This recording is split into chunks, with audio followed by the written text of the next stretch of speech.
Alhamdulillah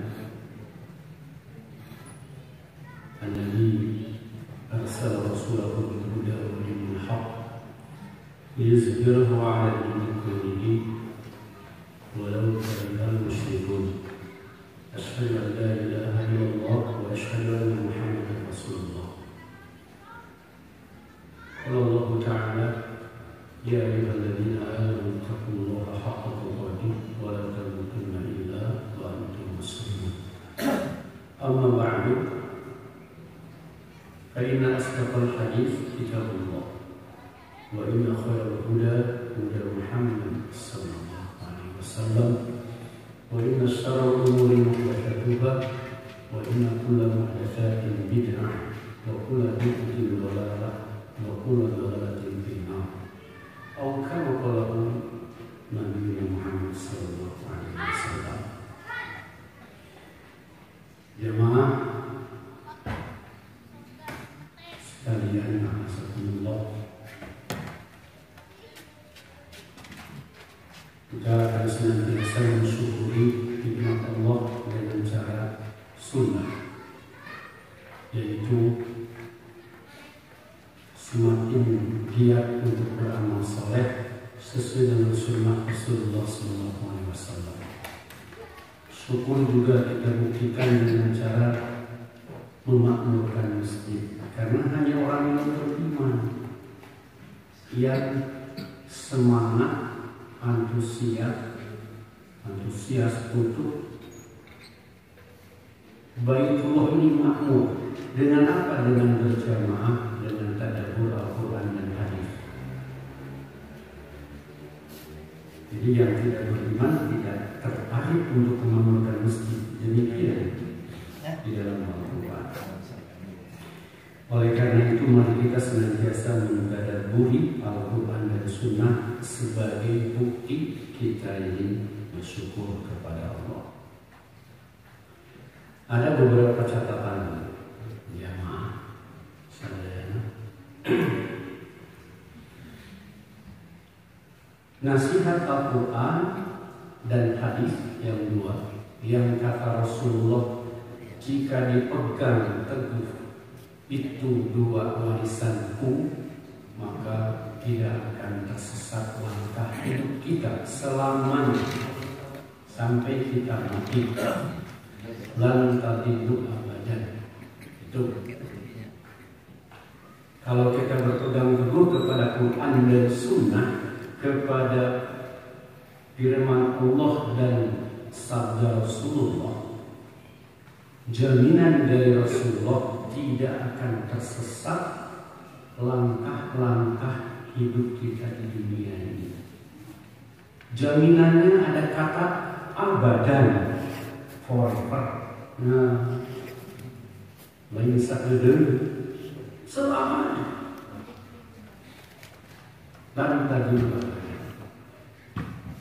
yang harus kita pahami juga adalah, yang harus kita yakini, nasihat Quran dan hadis yang kata Rasulullah sebenar-benar perkataan hanyalah Quran.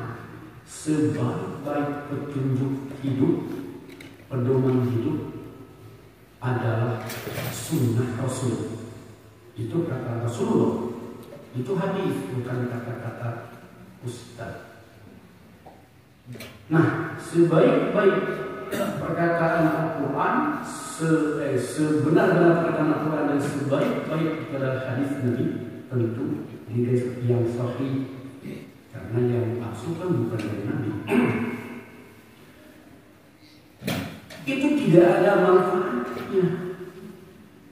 Quran dan hadis tidak ada manfaat ketika disampaikan nasihat itu, atau tidak berfungsi, atau tidak ada pengaruh jika orang yang mentadabburi Quran dan hadis tidak yakin dengan kebenaran Quran dan hadis, tetapi sebatas ilmu yang disampaikan saja.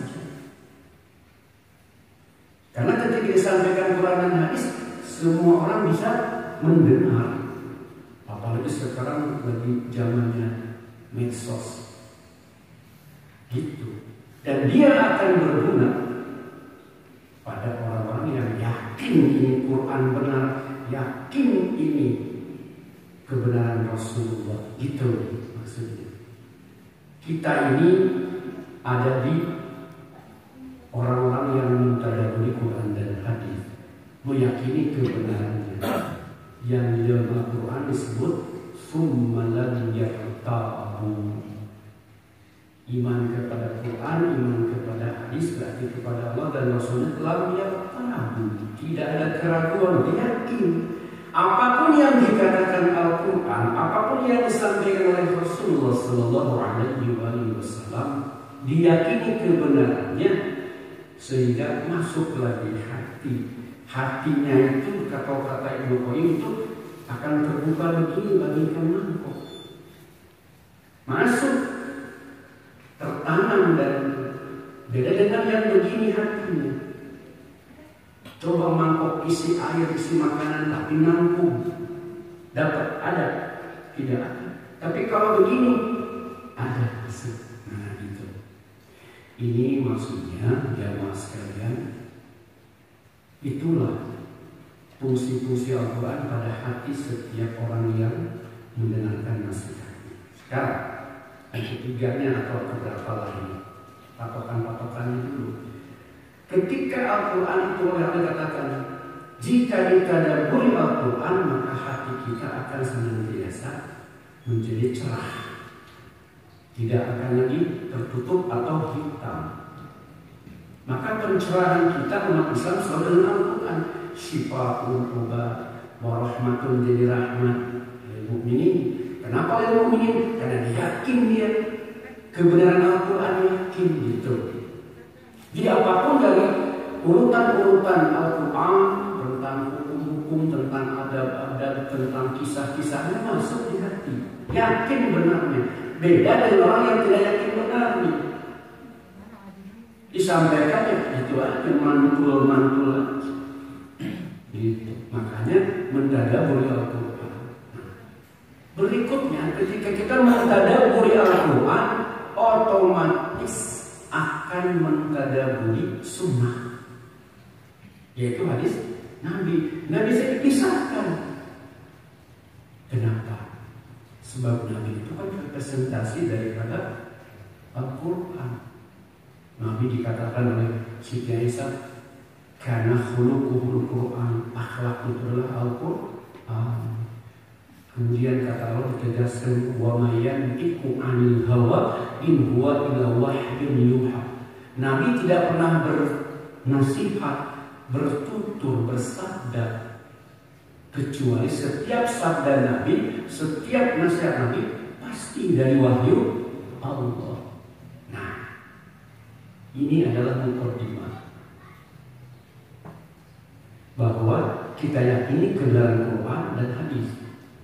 Lalu untuk membuktikan kebenarannya ada dua, atau mungkin teori orang misalnya karena saya menyampaikan dua. Satu, kita benar mengkaji Quran secara tekstual, hadis dalam tafsir, dalam kitab kita. Kemudian ada orang yang meyakini kebenaran itu lewat alam, kejadian alam.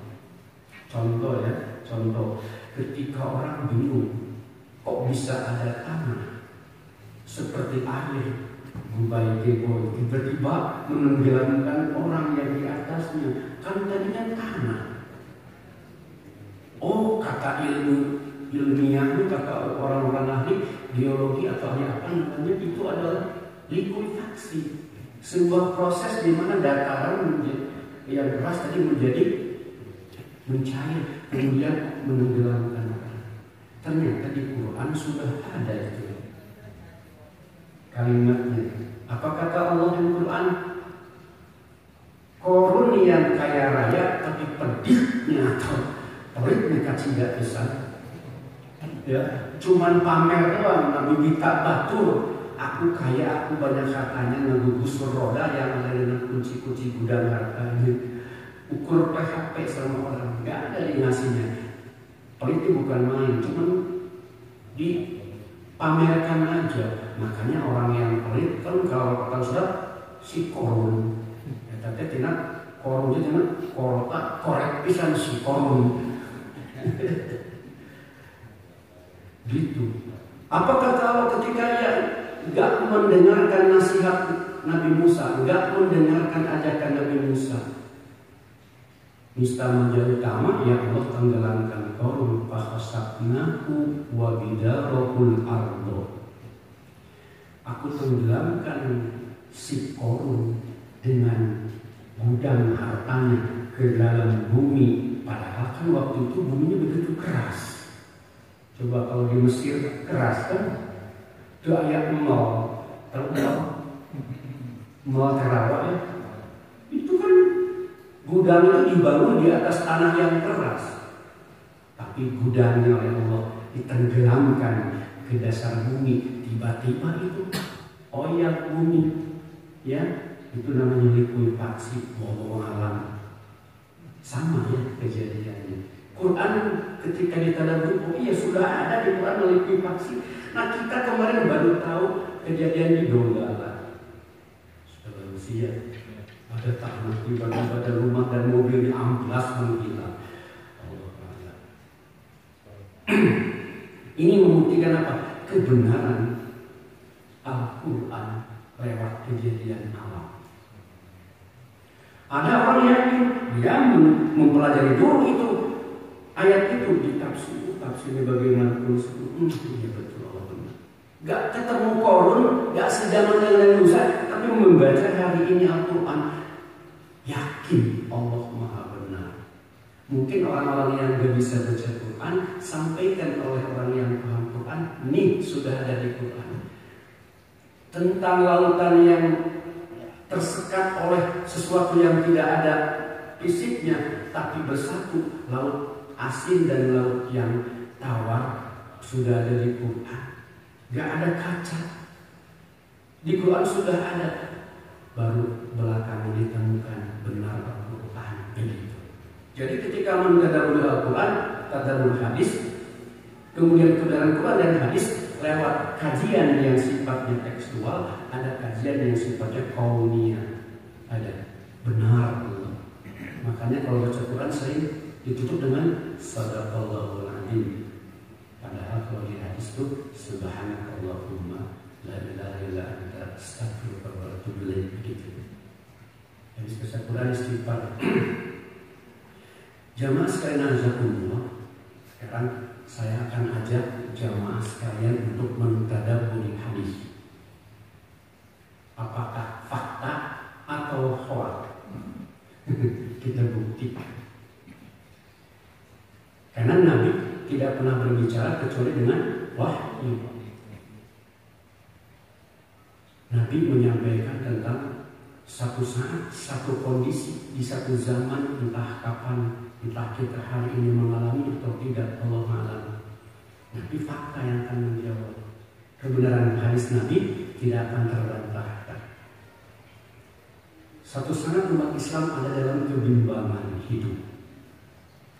Limbung ke kanan ke kiri kemana gak jelas, pegangan gak jelas, lungleng gitu ya. Itu umat Islam. Kapan itu terjadi? Wah, mari kita lihat hadis. Ada dua hal yang menyebabkan terjadinya ketidakseimbangan hidup umat Islam, atau bahkan hampir hilang marwahnya. Marwah kata harga dirinya, atau sima umat Islam. Sima itu sudah jadi istilah marwah. Ya, ada orang namanya marwah dulu. Percaya mistik. Yang pertama, ketidakseimbangan umat Islam dalam hidupnya, kemudian mereka juga mungkin kehilangan marwahnya, jati diri dan karismatikanya ketika mereka terjangkit virus yang namanya al-wahn. Al-wahnu.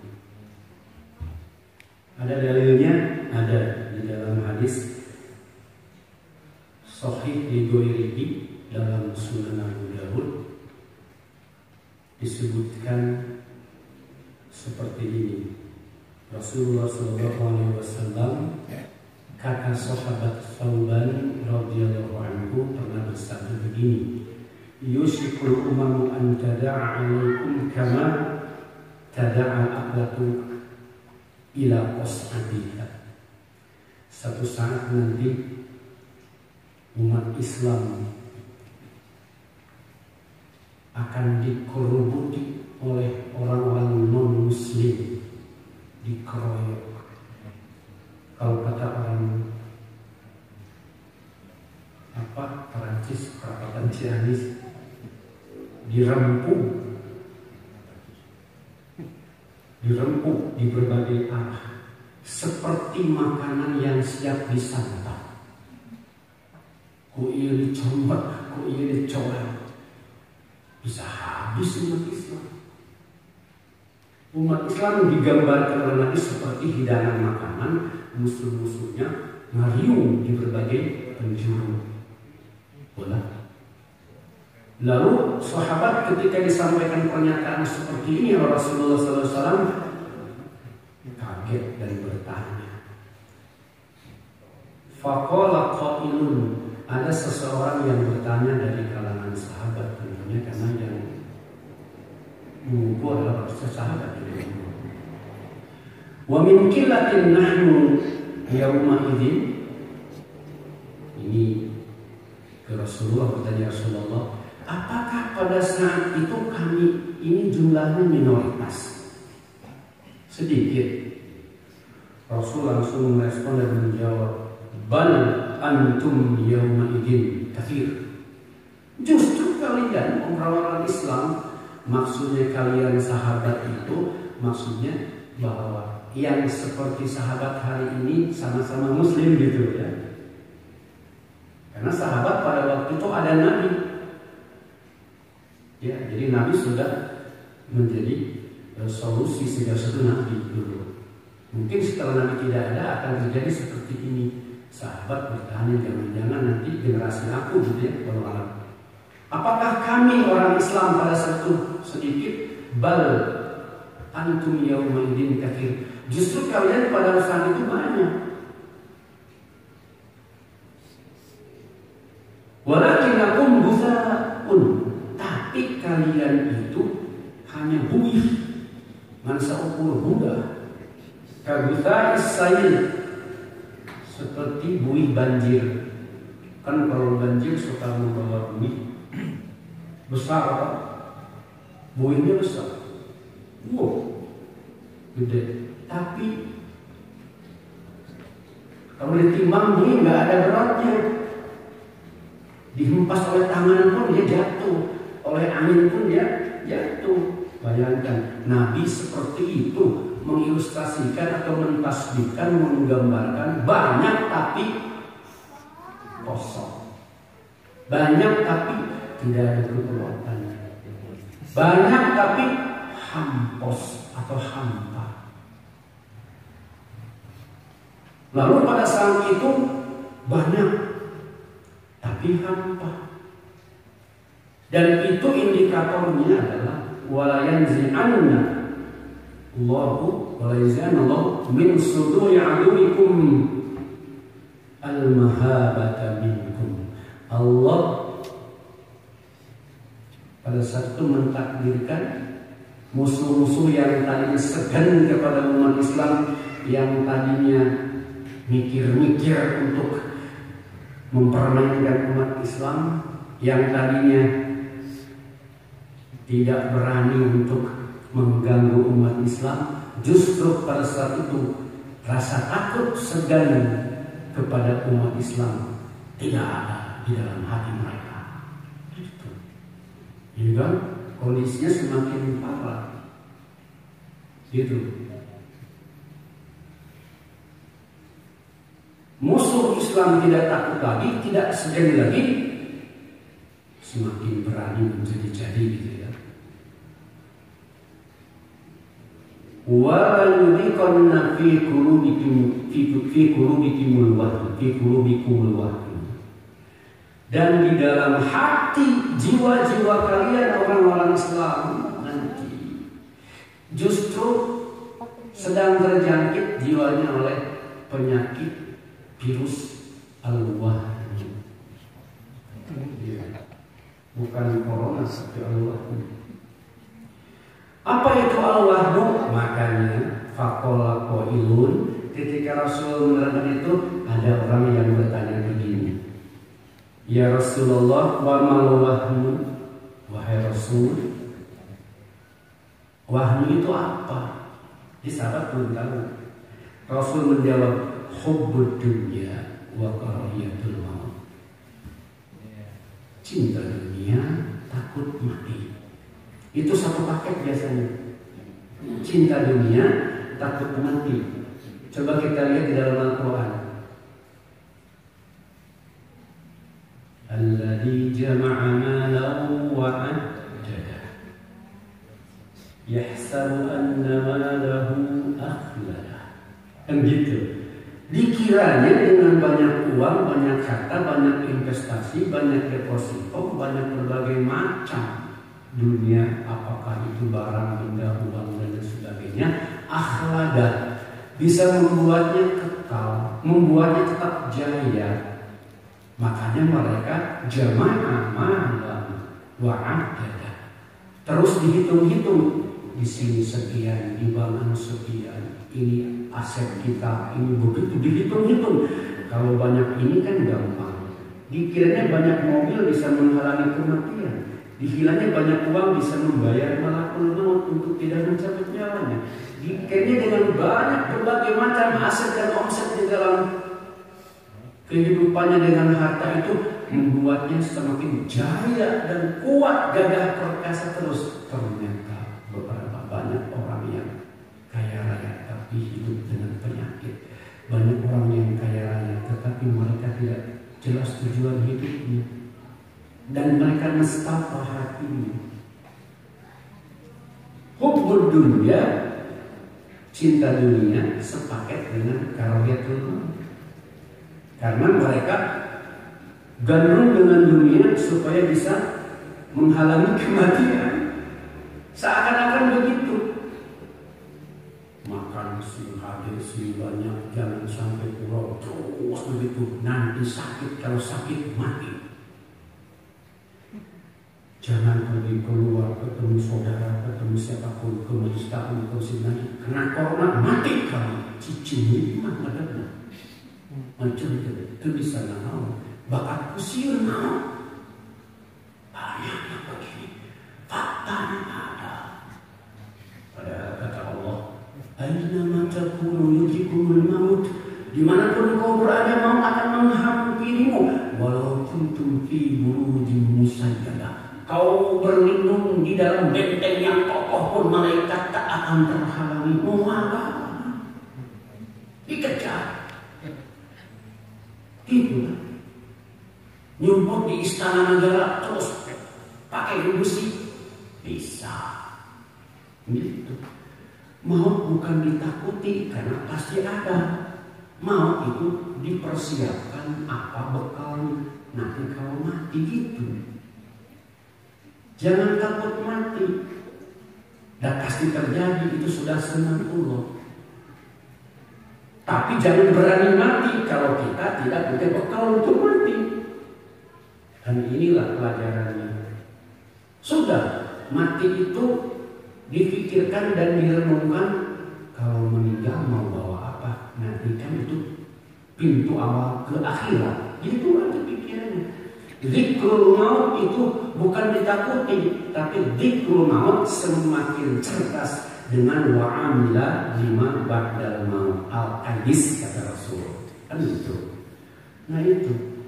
Ada orang takut mati dengan cara menumpuk harta dan terus sampai tanpa batas. Yang ironi, semakin banyak bukan semakin dermawan, tapi semakin pelit. Nanti kalau dikasihin ke orang habis, nanti kalau ini bakal habis, terus begitu. Lupa zakat, lupa salat, lupa infak, lupa wakaf. Itu. Inilah. Bahkan ada orang yang takut mati. Ini mungkin ini mah ekspektasi saya saja. Saking takutnya mati, orang lain dibunuh. Betul? Ada kisah orang dulu, beberapa orang di sebuah hutan belantara terlantar nggak ada makanan. Saya sih kalau nggak makan saya mati, dimakan temennya. Begitu. Jika nama model itu loba ayahnya. Supaya dia tetap jaya, supaya tetap dia eksis, supaya tetap dia berwujud, apa-apa yang lain dimatiin aja. Gemuk dengan mengurus keringkan orang lain, hidup dengan mematikan orang lain. Nah, itu kubur dunia itu. Karena dia betah di dunia, betah dengan kekayaannya, betah dengan jabatannya, betah dengan hingar-bingar, betah dengan berbagai macam fasilitas dan gejolak dunia. Aduh, takut saya mati. Begitu.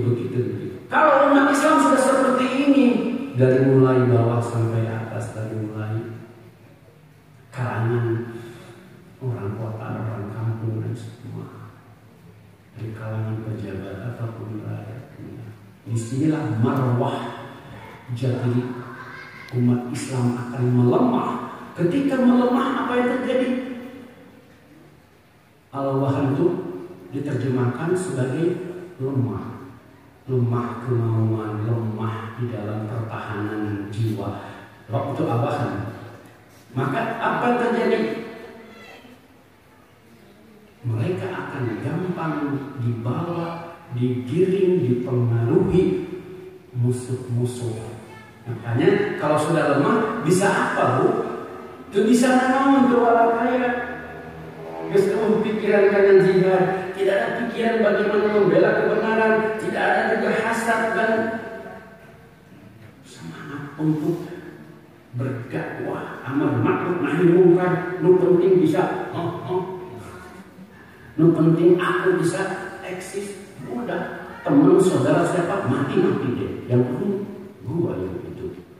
Di sana itu ketika hei kamu jadi temanku, hei kamu jadi begini, kamu jadi jomosku, kamu jadi antekku, oke bos, begitulah. Jadi itulah. Jadi yang dimaksud itu tidak dimakan begitu aja, dihabisin apanya, semangat jihad, semangat kebenaran, membela kebenaran, semangat untuk menggali Quran dan Sunnah dan semangat untuk silaturahmi, semangat untuk ukhuwah Islamnya tidak ada. Maka musuh gampang untuk mencaplok, gampang mempengaruhi. Bagaikan hidangan makanan, musuh di berbagai arah, orang musyriknya, orang yang hasidnya, orang zalimnya, orang-orang sesatnya, terus meromongnya, komunisnya.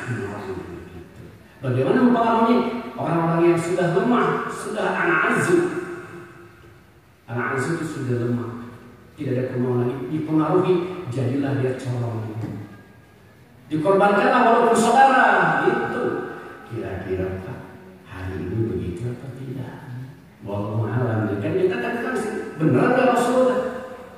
Fakta akan membuktikan ini kajian hadis para ulama menunjukkan awalan kelemahan semangat umat Islam, tapi lebih antusias pada dunia, cinta dunia dan betah ini. Mati takut. Makanya kalau sudah jihad siang malam, wakaf ke masjid siang beak, kan gitu ya. Sedekah bikinnya bakal habis nanti. Itu Allah. Ini hadis yang pertama tentang al-wahan. Mungkin sudah banyak juga asatidz yang menerjemahkan dan menafsirkannya Allah. Yang kedua, indikator atau mungkin pembuktian bahwa nanti akan terjadi keseimbangan kehidupan atau umat Islam itu dalam keadaan yang hilang harga dirinya, bisa kehilangan gitu ya, adalah virus yang kedua, namanya ad-dakhon. Bisa dikatakan ad-dakhon atau ad-dukhon. Kalau ad-dukhon artinya ada dukhonun, ada surat ad-dukhon. Tapi di hadis namanya ad-dakhon. Mungkin ini bentuknya jamak. Ad-dakhon itu apa? Ad-dakhon itu di dalam tafsir-tafsir para ulama, sebagaimana ada Imam Al-Baiqawi rahimahullah menyebutkan bahwa ad-dakhon itu adalah,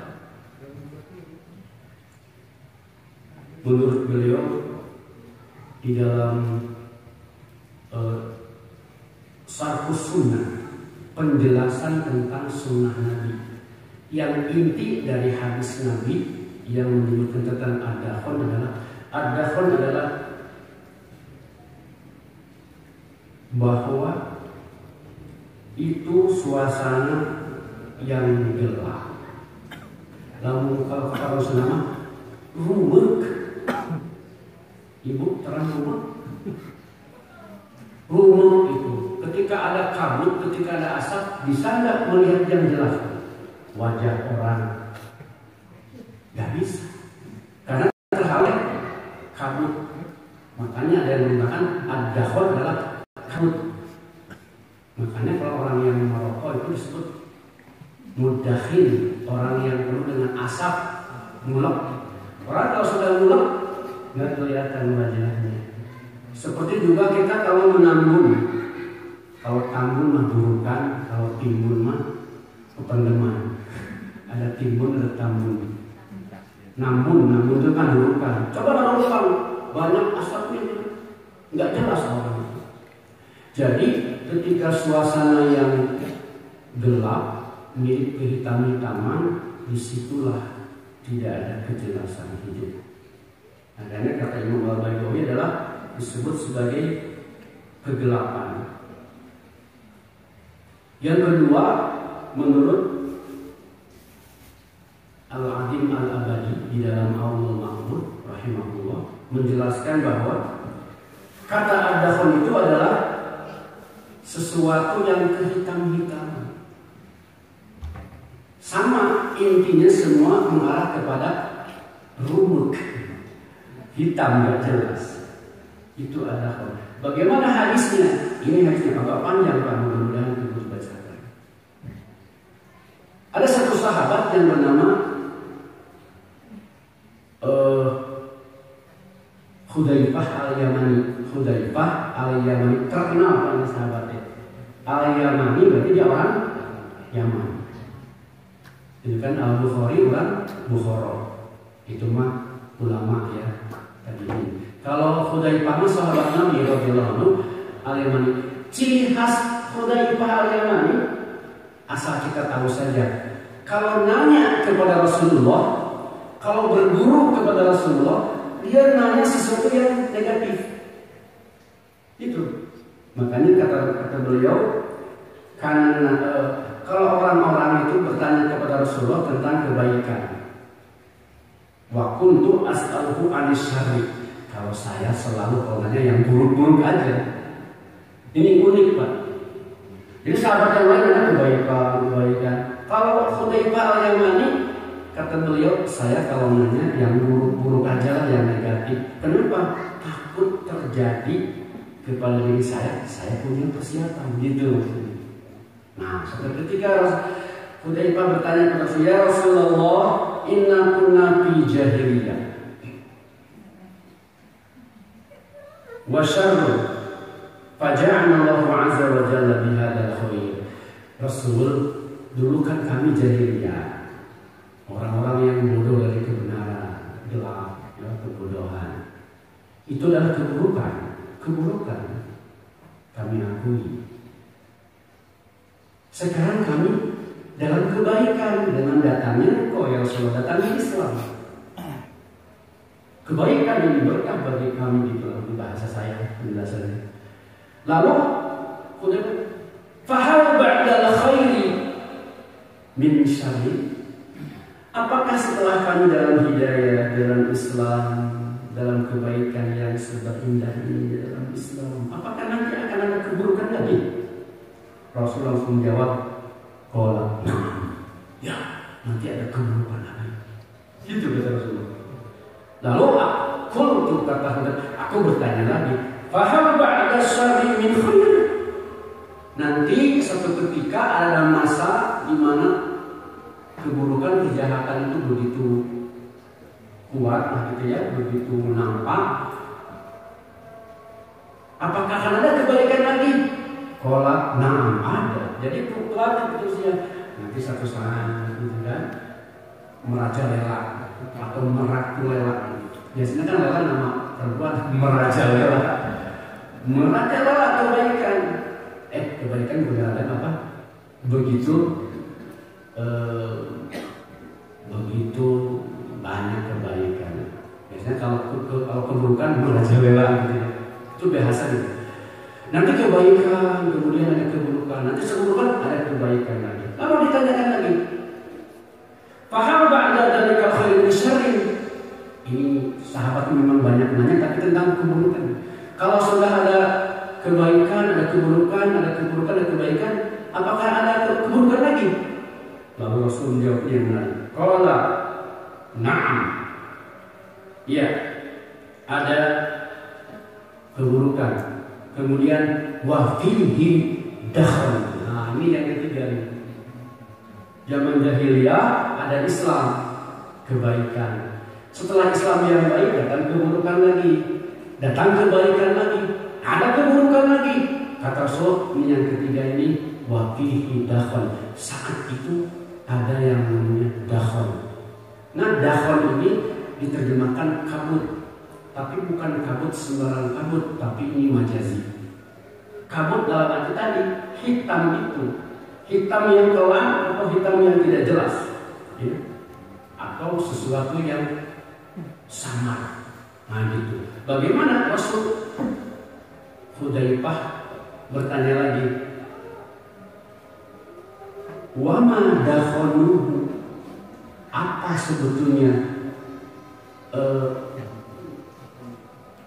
kabutnya itu apa? Kabut itu halimunnya maksudnya. Kan orang kalau kena halimun kan dia bisa apa-apa. Ini memang bahasa Rasulullah kan. Kalau kena kabut halimun itu bisa ninggalin nama. Maka qala Rasul menjawab, qaumun ta'rifu minhum wa tankir. Simple. Qaumun ta'rifu wa tankir. Dalam tafsir hadis ini di mana begini, ada orang yang tahu kebaikan, orang yang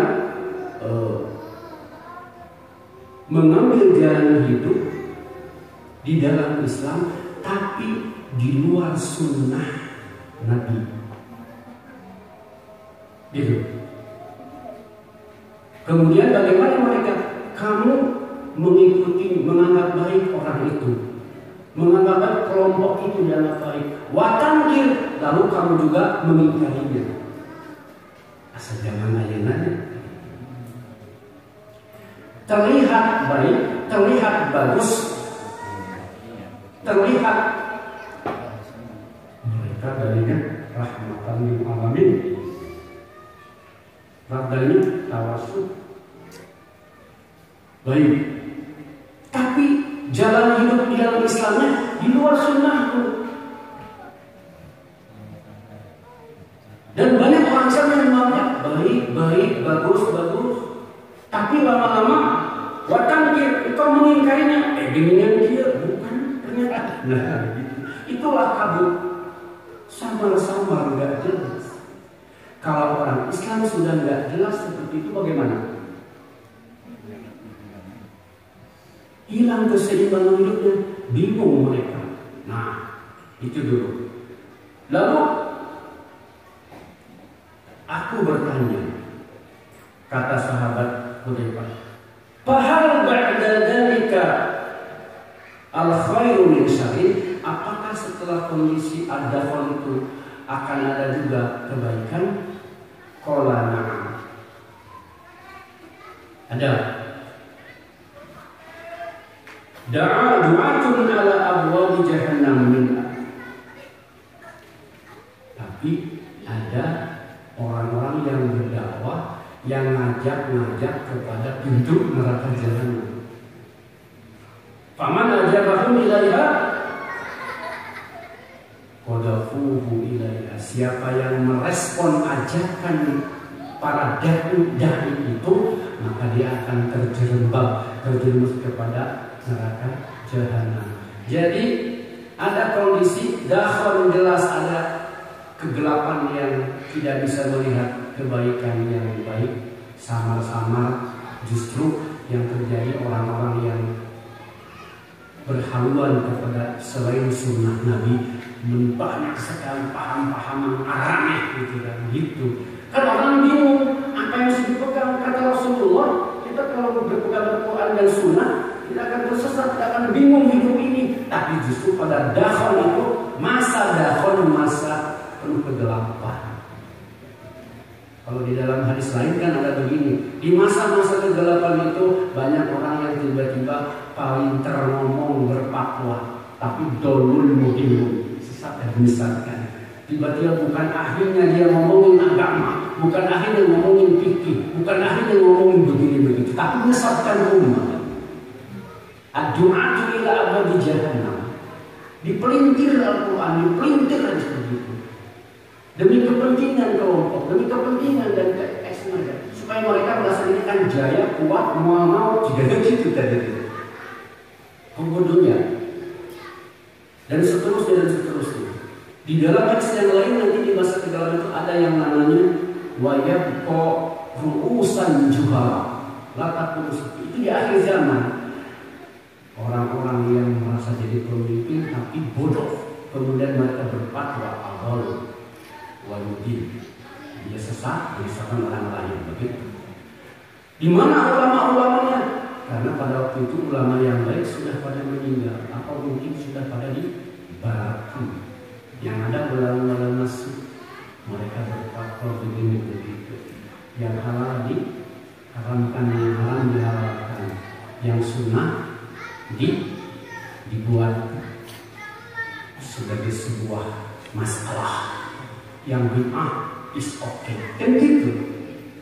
Ini sunnah nih, wow, masalah nih. Yang sunnah masalah nih. Jangan cinta masalah nih. Sunnah. Kalau ngaji pakai Quran dan sunnah, hadis yang sahih sudah jelas masalah nih, radikal nih. Kan gitu. Dibikin sih. Allah maaf. Gitu. Lalu Abu Hudzaifah bertanya lagi, ya Rasulullah, fama ta'muruni idza adrakani dzalik. Ya Rasul, kalau saat itu kejadian itu, zaman itu terjadi pada kami, seumpamanya kami mengalami, apa yang harus kami lakukan? Maka Rasul begini, talzamu jama'atal muslimin wa imamahum. Cobalah kamu bahu-membahu, rapatkan barisan dengan sesama muslim yang mana? Yang berpegang Al-Quran dan Sunnah. Wa imamahum, dan gurunya dan para dai-nya yang mengajak kepada sunnah. Di situ merapat ke sana. Karena yang dibahas Quran dan hadis. Yang diterangkan sunnah, Quran, bukan hadis palsu, bukan hadis dhaif. Coba merapat ke situ. Lalu Hudzaifah bertanya lagi, memang banyak nanya, tapi memang dikatakan, fa in lam yakun lahum jama'ah wal imam, kami nanti satu saat andai, ini berandai-andai tapi yang negatif. Andai kami tidak menemukan kelompok jamaah yang baik itu, yang berpegang kepada sunnah, kita menemukan tidak ada gurunya, sudah tidak ada, banyak yang banyak atau sudah meninggal. Maka Rasul menjawab, jika tidak ada jamaah muslim yang seperti itu, tidak ada imam, guru, ustaz yang baru, fa'tazil tilkal firaq, jauhi kelompok-kelompok sesat itu, jangan didekati, jangan ada istilah kelompok kepalan karaman, udahlah ikut aja, jangan sampai yang mengatakan walau ta'udhu bi asli syajaratin, sekalipun kamu sendirian harus menggigit akar pohon, diam sampai mati, hatta yudhika maut, sampai engkau mati, biar sendirian dalam kebenaran. Jamaah sudah tidak ada, yang ngaji sudah, yang sunnah tidak ada, yang membahas Quran yang sudah tidak ada, yang ada orang-orang yang ada kepada Tuhan, orang-orang yang penuh dengan kegelapan, yang cinta dunia dan takut mati. Yang ada hanya orang-orang yang justru menginginkan diri sendiri, gemuk dengan mengurus keringat orang lain, hidup dengan mematikan orang lain, yang miskin kelaparan jari, dan seterusnya. Kebenaran itu disamarkan, dia ngajak kepada kebatilan. Karena memang musuh-musuh orang Islam terus bunuh.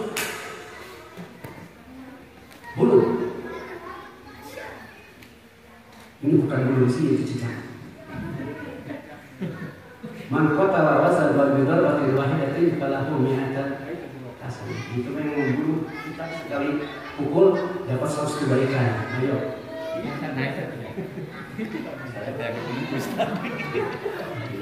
Mata saya Ustaz. Cak bodas. Sudah tidak ada jamaah muslimin yang baik seperti itu. Imamnya juga tidak ada, bumi sudah tidak ada. Kalau dari hadisin barangkali ada. Apa yang sudah dilakukan? Maka kata Rasulullah, fa'tazi, jauhi mereka. Jangan mentang-mentang sendirian, ya udah ikut saja jangan. Walau anta ubah di asli saja itu, walaupun harus menggigit akar pohon, syukur. Hatta jika mau sampai mati menjemputku. Itu kata Rasulullah SAW. Kultu, aku bertanya lagi, aku dari lagi. Ya Rasulullah, sifhum, coba seperti apa orangnya yang begitu patut? Kata Rasulullah, hum qaumun min jildatina wa yatakallamuna bilisanina. Mereka sama kulitnya dengan kita, sama bahasanya dengan kita. Berarti ada di kalangan kita sendiri yang melakukan. Walau alam, jamaah sekalian azakumullah, para imam ahli hadis atau yang memahami hadis menyimpulkan ad-dakhon itu adalah ketika satu saat di zaman itu terjadi justru kebid'ahan, kesesatan di dalam beragama. Yang benar dianggap salah, yang salah dibenarkan. Yang sunnah dianggap masalah, yang bid'ah itu adalah sesuatu yang baik. Dan itu sudah merupakan dunia terbalik. Dan kalau ini terjadi, dakhon ini, Allah a'lam bissawab, maka umat Islam siap disantap oleh musuh-musuhnya. Penyakitnya tubuh dunia karena maut, cinta dunia, betah dengan dunia, kemudian takut dengan kematian, kemudian suasana di dalam kehidupan sehari-hari hanya menemukan berbagai macam kegelapan pemikiran, kesalahkaprahan dalam pemikiran, yang soleh disalah-salahkan, yang salah disilah-silahkan. Kamu salah, silahkan. Kamu soleh, salah. Walau alam bisawab. Demikianlah tadabbur kita malam ini. Al-Quran pasti benar ketika menyebutkan bahwa Nabi kalau berbicara itu wahyu dari Allah. Dan Nabi kita pelajari hari ini dalam hadis Bukhari Muslim tentang ad-dakhon dari Hudzaifah al-Yamani radhiyallahu anhu, jelas tegas seperti ini. Di dalam hadis Thauban radhiyallahu anhu, di dalam Sunan Abu Dawud, dalam hadis yang sudah sahih dari Bukhari menyebutkan tentang Allah dua, Allah wa dakhal. Itu ya. Makanya kalau saudara kabur, orang kalang kabut dan dengan berbagai kekuburan. Mudah-mudahan ibu-ibu memahami. Kalau sudah paham, yakinlah Rasul itu tidak akan pernah salah dalam bertitah, di dalam bernasihat. Apakah ini faktanya akan ada? Apakah kita akan mengalami? Allahu a'lam. Tapi isinya seperti itu. Mudah-mudahan Allah memudahkan kita memahami firman-Nya dan memahami sunnah Rasul-Nya. Mudah-mudahan kita senantiasa berhati-hati. Hudzaifah al-Yamani nanya yang negatif, bukan apa-apa, tapi untuk persiapan diri. Kalau nggak tahu tentang keburukan, kita tidak bisa menghindari. Jangan-jangan keburukan ada di rumah kita, gitu. Maka ini hikmahnya saja. Wallahu a'lam. Sama dengan amar ma'ruf, dengan nahi munkar. Ayo, baik. Tapi kemungkaran ada, kita tidak tahu di kemungkaran, nggak bisa kita nahi mungkarnya bagaimana? Harus tahu konsep dan bentuk untuk kemungkaran agar kita bisa mengamalkan wan nahyu 'anil munkar. Harus seimbang begitu. Kalau mengajak kebaikan mudah, ayo. Tapi kalau mencegah berat, bisa kena pasal. Pasal kericuhan, pasal kerusuhan, pasal mendahului dan sebagainya. Mudah-mudahan kita selalu istiqomah. Subhanallahirrahmanirrahim. Subhanakallahumma wa bihamdika asyhadu an la ilaha illa anta astaghfiruka wa atubu ilaik. Walhamdulillahirabbil alamin. Assalamualaikum warahmatullahi wabarakatuh.